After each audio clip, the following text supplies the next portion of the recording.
So this panel is, in many ways, where it all started. And I told the story of Utah in the summer of 2010, and the leadership that emerged out of Utah. And it's just been amazing. They're not only amazing leaders within the state, but they're also great friends.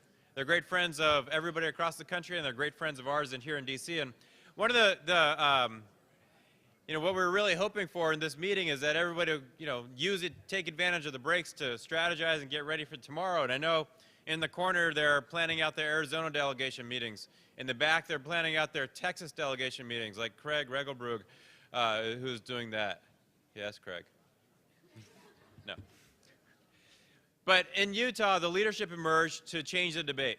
And let me share with you a story. I was on a flight coming from Dallas back to D.C. one night, and sitting next to me ended up being Secretary Sebelius. And I tell her, as an advocate, I start talking about my issue, right? And she pulls out this New York Times editorial and says, "Have you heard about the Utah Compact?" I said, "Well, Secretary, yes, I have." But she put it the best way. She said, what they've done in Utah is change the debate. What they've done in Utah is bring an entirely new kind of leadership, a new kind of message, a new type of story to the immigration conversation.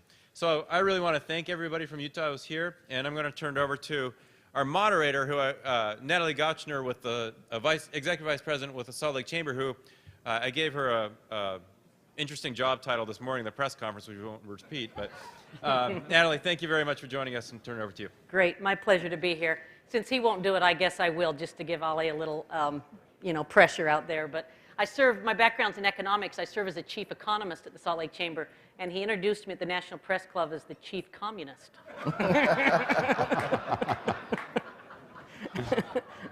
In Utah. In Utah. Yeah, all right. Delighted to be with you today. Thanks for having us. We've got three of us on this panel from Utah and a gentleman from Idaho.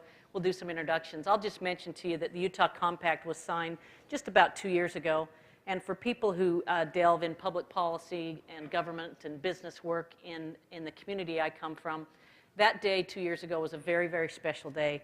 We, like many of you, had spent a lot of time in meetings thinking, what are we going to do? We had a fear that some of the things that were happening in the country were going to come and happen to our state, and we didn't want that to happen.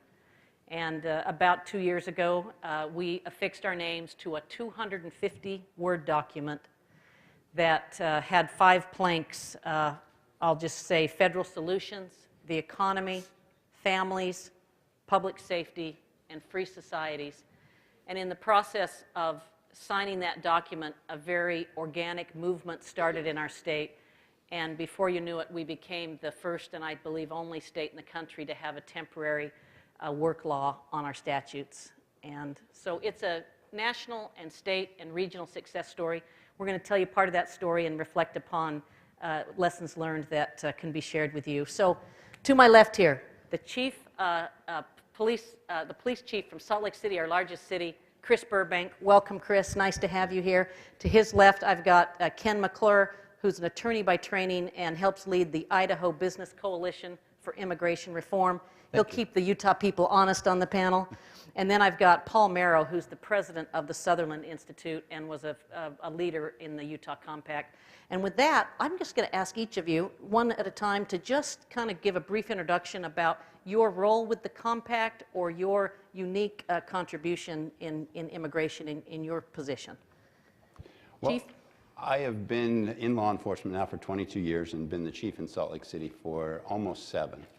And one of the, well, I actually had 2 goals as I became the police chief. One is to humanize my police officers so that all the public recognizes that we are, in fact, a microcosm of the society in which we serve. And then second is to ensure that my police officers treat every individual, regardless of race, ethnicity, religious background, gender identity, or gender, equally and fairly.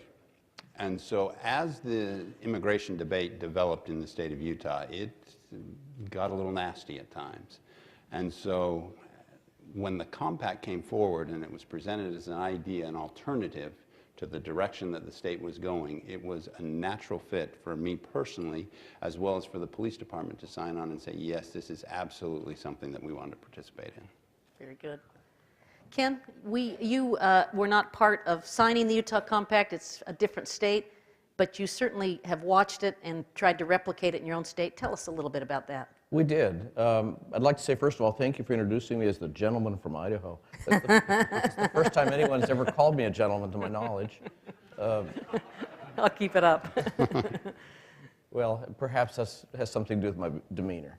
In any event, a client of mine, I'm an attorney in private practice, work in the public policy arena, and 5 years ago, a client of mine came to me and said, we'd like to hire you to change the national debate about immigration reform.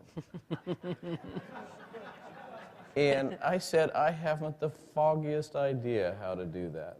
That is so far above my pay grade and beyond my skill set, I don't even know how. And we talked about it for some time, and ultimately we came to the conclusion that we all have to do our own part, and that nothing will happen simply because somebody spearheads an organization. It takes a lot of people spearheading a lot of organizations and creating a consensus at the national level. And I said, I don't know how to do that within the nation. I think I know how to do that within Idaho. And I went about setting up an organization for them and made an attempt to change the public debate in our state. Part of the attempts we made ultimately involved attempting to replicate the Utah Compact. We were singularly unsuccessful. Utah succeeded because it had dedicated participants who had strong leadership and had a common idea that they all could support. I took the Utah Compact to Idaho, to the same people who had signed in Utah, and I got a decidedly different response from them. The churches who had been key, had been integral to the success in Utah said, we don't want to touch this. Utah had a strong leadership in its Attorney General. And I went to our Attorney General and he said, I'm running for re-election. I don't want to touch this. And so we were singularly unsuccessful. But what we did was we developed an organization of businesses. We are not technically an immigrants' rights organization, although we certainly share many of the views of such organizations. We're a little bit colder, a little bit more calculating, in that our concern was protecting the Idaho labor force for Idaho business. That's what brought me to this table. Very good. Paul, tell us why the Utah Compact was so successful in your perspective. Yeah, I mean, it's a big story, of course, but I think it is interesting that it wasn't replicated in Idaho, which has pretty much the same demographic that we have in Utah.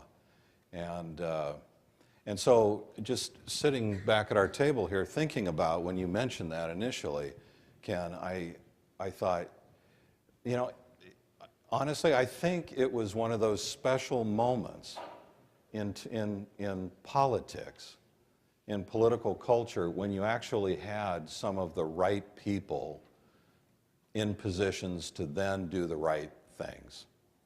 And for instance, for our part at Sutherland Institute, we're a conservative state-based think tank in Utah. And you would think that would be pretty, easy work. The reality, though, is that when Arizona popped with 1070 in April of 2010, we had conservative Republican Utah legislators travel to Arizona and come back and announce that they were going to run 1070 in Utah. And it was a little befuddling, but to make a long story short, I think what we did at Sutherland as the conservative voice in Utah was say, well, actually, that's not the Arizona position, isn't the conservative position. And so we made a case, we made an argument that the conservative position had more to do with comprehensive reform because of a variety of reasons, principles, prudence, just sound public policy, what we were trying to accomplish in Utah, that we as a group, we were able to move the needle of 70% of Utahns in April 2010 believed the Arizona approach was the right approach for Utah.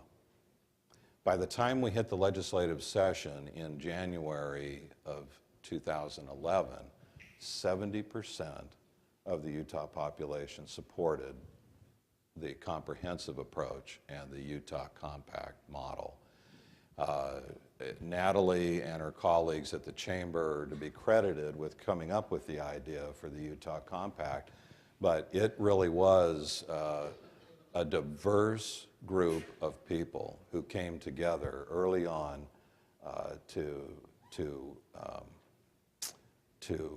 band together to defeat the Arizona approach. And I think what started as just a simple effort to defeat Arizona in Utah turned into, no, wait a minute, I think maybe we can do more here. Maybe we can actually create a model for the rest of the country. And of course, it was a lot of sausage making, and I don't think anybody was 100% happy with what we came out with, but I think what we did come out with in what turned out to be HB 148 in the legislative session of 11 really is a model for the rest of the nation, and it could be a model for the nation. Very good. I mentioned that it is about 250 words. At one point, we mentioned that there were about 200 authors of the Utah Compact, so someone broke that down to figure out how many words per author. But it was a organic, collaborative endeavor of the interfaith community, the law enforcement community, the business community, elected leaders. And someone on an earlier panel mentioned that timing's everything. In that time between when it was 70% and it flipped to the 70% for an Arizona approach and 70% for a Utah Compact approach, that was all timing and a very nice thing. One of the planks of the Compact dealt with law enforcement. And Chief, I'm sort of paraphrasing from the Compact, but it says, we support the rule of law and respect law enforcement's professional judgment. I know that was a big thing for you. I would love you to just share with the audience, is Utah safer? Is Salt Lake City safer right now because of the Compact? Would it be safer with immigration reform? How do you read your mandate of public safety and how it relates to immigration reform in this country? Well, so there's no question about my position. I do not believe local law enforcement should be acting as immigration agents. I mean, that's plain and simple, and it's something that my participation in the Major City Chiefs, thank you. You're getting the crowd that likes that. As a body, the Major City Chiefs, which is the 70 largest agencies in the U.S. and Canada, came out in '06 and said, we do not believe this to be a local issue. Immigration is a federal issue, and do not mandate upon any local agency that we should engage in that type of enforcement. And really at the heart of that is the fact that we have made a mistake in this country that we continue to make time and time again, and that's when we decide that we have a problem or an issue, that we look for an enemy. And it makes for very nice, we have somebody to dislike, to hate, in order to put our resources towards. And this is no different when you talk Homeland Security or anything else. And the people, unfortunately, that we end up alienating are those very people that we in local law enforcement want to trust and want to have a relationship with, that they are willing to come forward and tell us about the issues or the problems that reside in their communities. When we don't have that, criminals and criminal actions thrive. Because what happens is you create a segment of society that is unwilling to tell the police, hey, I have a problem, or my neighbor has a problem, because of their own personal fear. And so what we create is a society in which, in the case of Utah, almost 30% of our population in Salt Lake City has a mistrust of law enforcement. Why would I ever want to alienate 1/3 of the population that I serve? Because I miss out on all that interaction, all that information, all that intelligence, if you will, that says these are truly who the bad people are, simply because I become very narrow-minded. And so we should not alienate anyone. In fact, when you talk about immigration enforcement, it is civil in nature in the state of Utah. You cannot be jailed, you cannot be fined, you can simply be detained and deported. Well, we do not engage in civil enforcement anywhere. In fact, we're very good at saying, nope, that's a civil problem, don't call the police about it. So why would we want to put ourselves in the position to act as civil agents for the federal government? When again, it alienates an entire segment of our society. And so that is really at the core of why I so strongly believe that it is not our role as local law enforcement. And we must do, and unlike many other people, I think it is my responsibility, and when I leave this profession, I want somebody to say, do you know what, he stood up and said, that is wrong, and we should not engage in that. So I wrestle tremendously with the rule of law and the idea that someone creates a law that interjects bias into how we do business, that I'm going to blindly follow or instruct, you know, the 500 police officers I have to follow.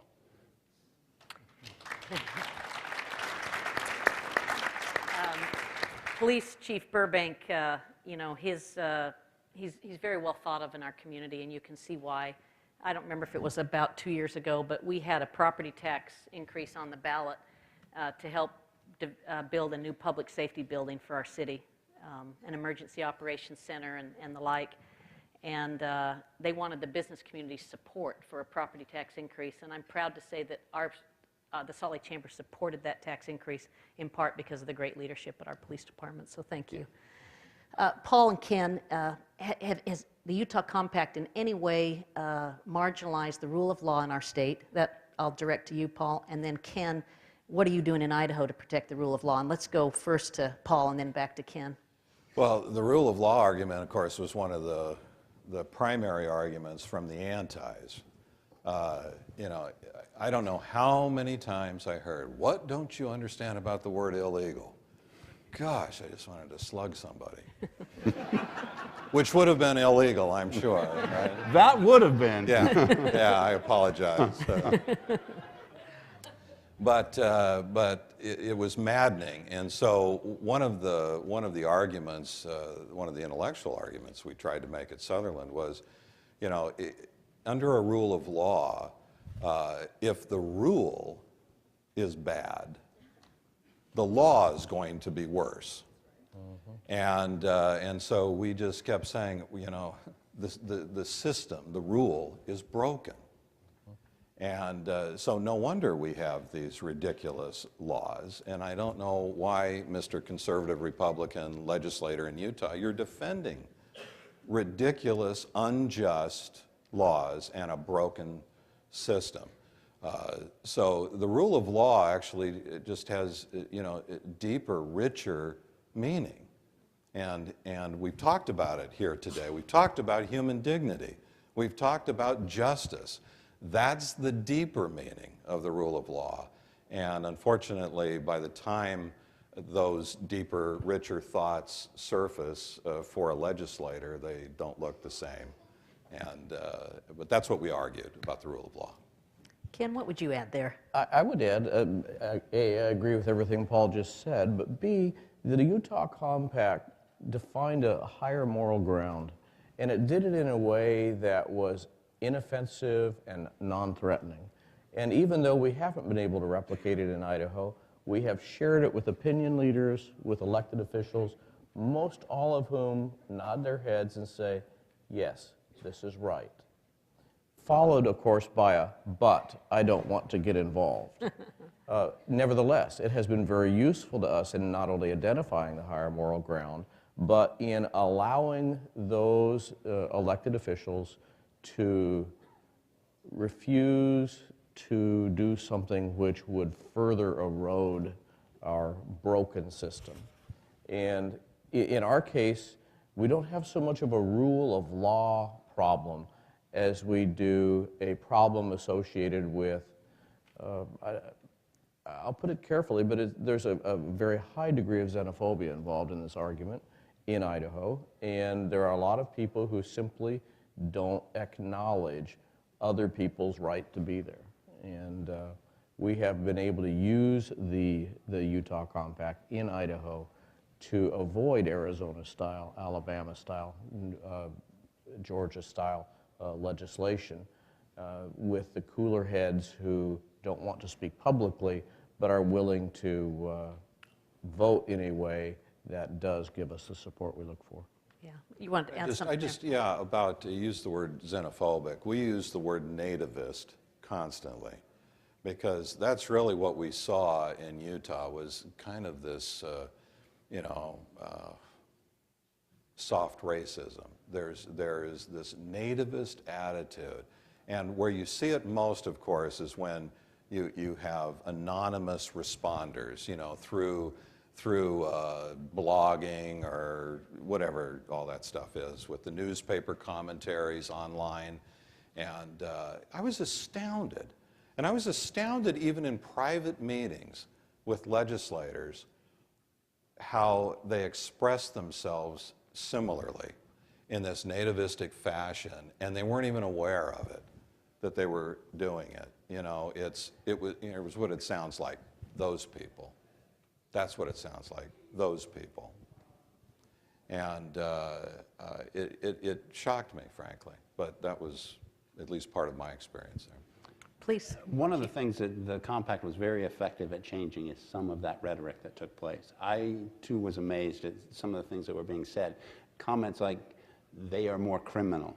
Well, you know, I imagine in my lifetime, 15, 20 years ago, if someone had said, all African Americans are more criminal, thus we should jail them or do something differently, that person would have been thrown out of office. But yet, we saw legislators say the same thing about Latinos and got loud applause. And what the compact did is it showed that it wasn't just the police chief, it just wasn't liberal people that were coming out and saying this, that across the board, people in the state felt there was a better way to do business, a more humane way to interact and to create laws. And so that changed that debate and really softened a lot of what we were seeing, especially early on. Thank you. Ken, I want to, one of the differences between Utah and Idaho is how much of your economy, you're just much more dominated by agricultural interests. And a plank of the Utah Compact is acknowledging the economic role of immigrants. I thought it'd be good for you to just lead out and tell us what you're experiencing in Idaho right now from an economic perspective, and then we'll see what the panelists want to add. Certainly.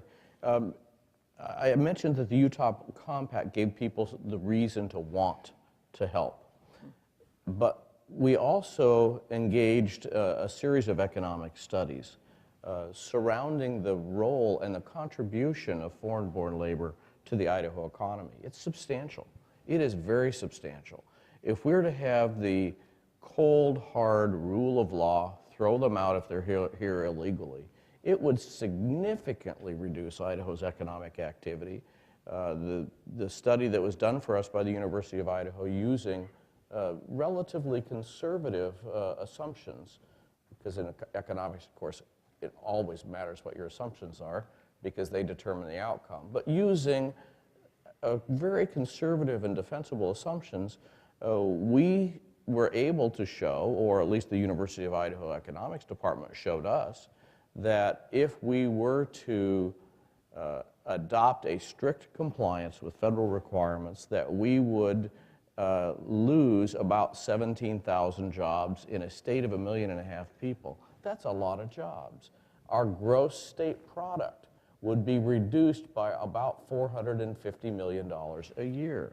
That's a lot of economic hit to a state the size of Idaho. And what we discovered is people came to work. They came to do jobs that weren't otherwise being done, and that in so doing, they made everyone more prosperous, including not only themselves and their families, but everyone else in the community. And that has been the way that we have dealt with this issue, I think, most effectively. It's not only the right human rights position, it's the right economic position as well. Very good. I'll mention, coming from Utah, that we right now have an unemployment rate of 5.2%, which is very low. It's about the 6th lowest in the country. We have the 5th fastest growing economy in the country. That's a measure of jobs from 2011 to 2012. And you might also note that the states that are growing more rapidly than we are North Dakota, Oklahoma, Texas, Louisiana. Are you hearing a theme of energy? And so while there's all sorts of reasons why Utah's economy is doing well right now, we very purposefully did not hurt our convention industry, did not hurt our reputation as a state, bruise it by putting in place the Utah Compact and then saying, you're welcome here. We have time for one more question before we jump out, and I want to start with you, Paul, on this. A plank of the Utah Compact is free societies. You're an expert on this. The compact reads in part, the way we treat immigrants says more about us as a free society than it does our immigrant neighbors. Tell us what that means. Yeah, I was part of getting that in there, actually. It wouldn't have been there without this guy. So, and there were only 5 planks, and he got 1. So,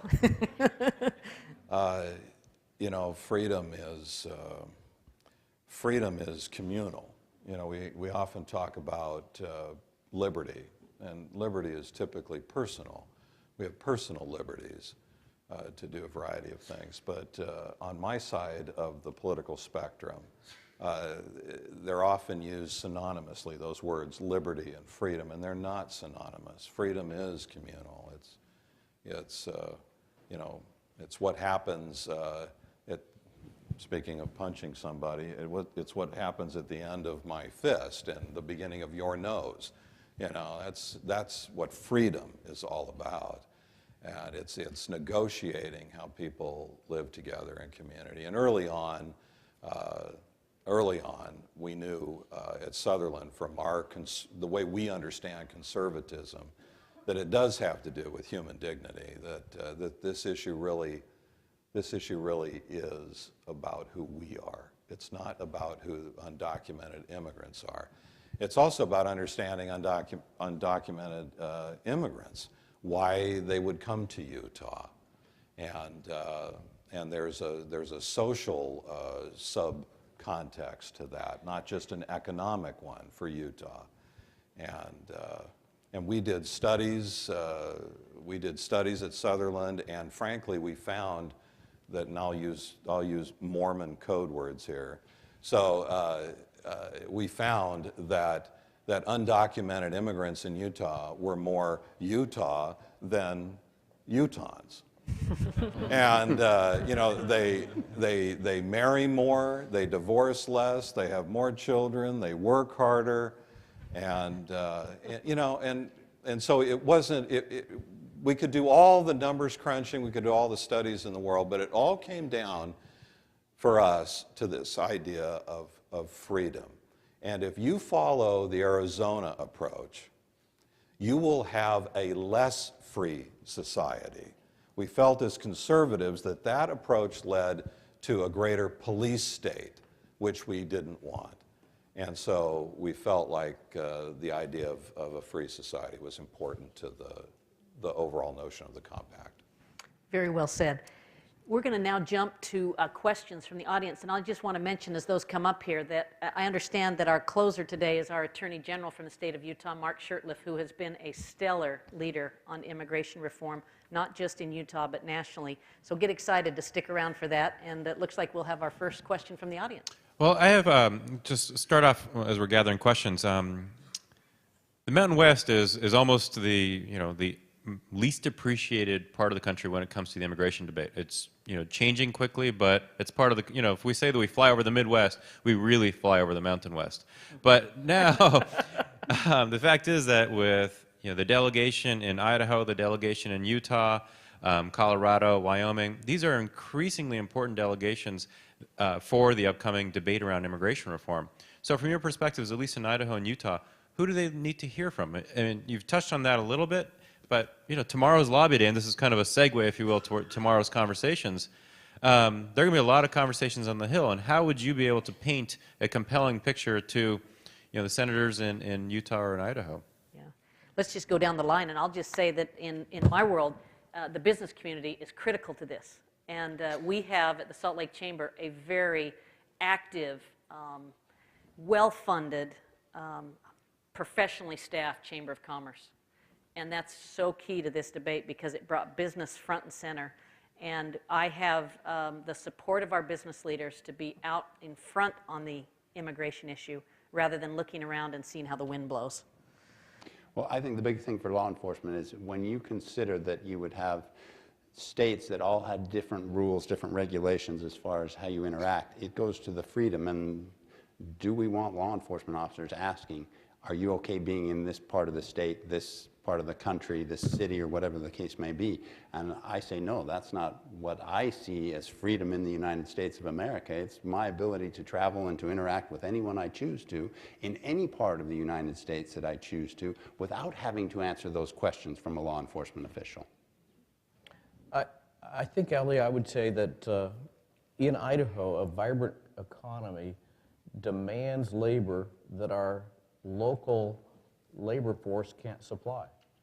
And if we're to grow, if we're to prosper, we need labor at both ends of the spectrum, at the highly educated end and at the less educated end. We need people who will come and do these jobs, and we're not doing a very good job of creating those people internally.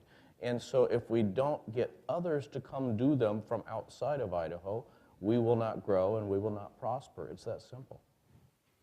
In my plans to meet with 4 of the 5 Utah delegation tomorrow, my message is going to be simple. You guys have a great opportunity to lead in Congress.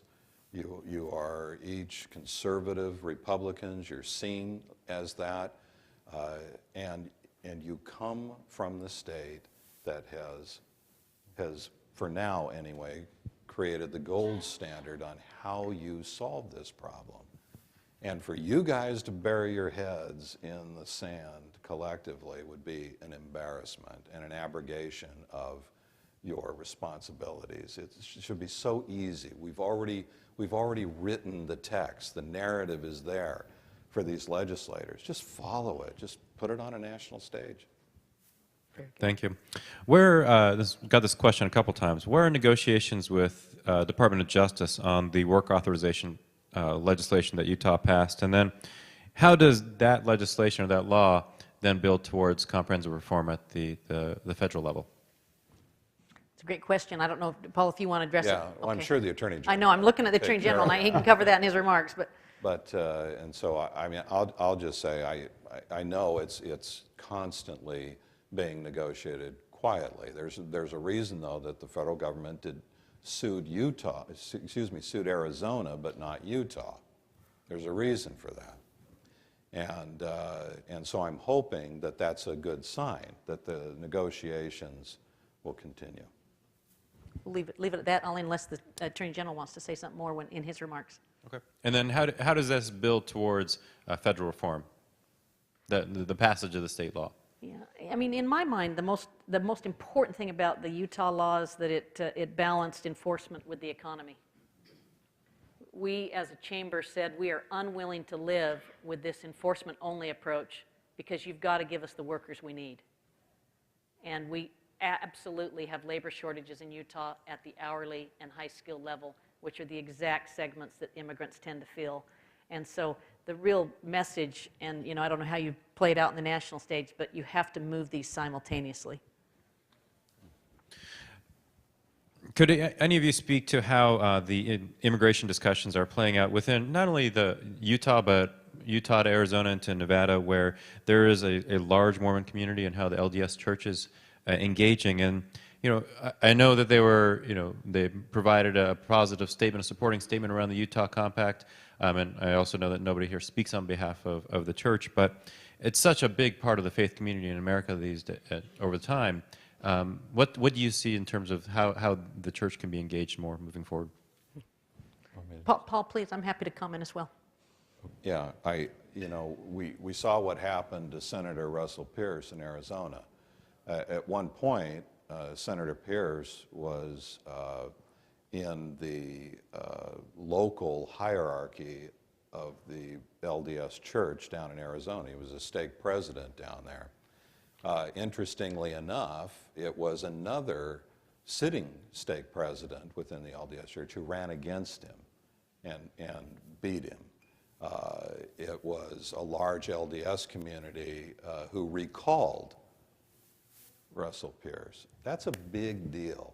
That's a big deal. So while I know what happened in Utah didn't translate for you up in Idaho, I know down in Arizona in the Mesa area, which is a large Mormon-dominated community, that it did translate down there. I'd just add that, you know, for most people, the most well-known person of the LDS faith or Mormon that everyone knows right now is Mitt Romney. Maybe the second most famous political figure would be Harry Reid. You see a lot of commonalities in those two. You know, there's a lot of diversity in the Mormon church. I'm a practicing Mormon. In Mormonism, we're taught, help me with the right line, Paul, but teach people correct principles and let them govern themselves. And that's very true in the Mormon faith. There's a lot of arm's length between the way you activate, the way you're involved in the public square. And in my little, you know, texts and emails back home today, because I've got a lot of colleagues at the chamber that are interested in what's going on here, I've teased with them about how much Bible speak there's been here. Oh, yeah. Because we don't do that in Utah. No. That should get a laugh from some of you. That, you know, we don't. We're maybe a little bit more private about it. And so if that helps give some perspective here, we make our own decisions and do what we're going to do. It is true that with the Utah Compact that the LDS Church did a supporting statement, but there was the entire faith community was there with us on that. Well, and I just might add too that that when the governor signed the 116, Bill 116, that created the work permit, a high representative from the LDS Church was at the bill signing, and then was one of maybe 3 or 4 people who actually spoke publicly in favor of it all. I would add, too, that applies not just to Utah, but it applies to Idaho. There are more members of the LDS Church in Idaho than any other church, a fact not widely known outside Idaho. And guess what? They don't always agree with each other, as we have seen. They tend to be people, and they tend to have their own thoughts, just like the rest of us tend to have our own thoughts. But privately, they have been enormously helpful, by and large, because there is a moral imperative that they acknowledge. Just on the more Mormons outside of this country than in the country, more Mormons in California than in Utah. Unique demographics that are commonly not understood. Thank you to the panel. Great. Thanks, Chris. Well done, my pleasure.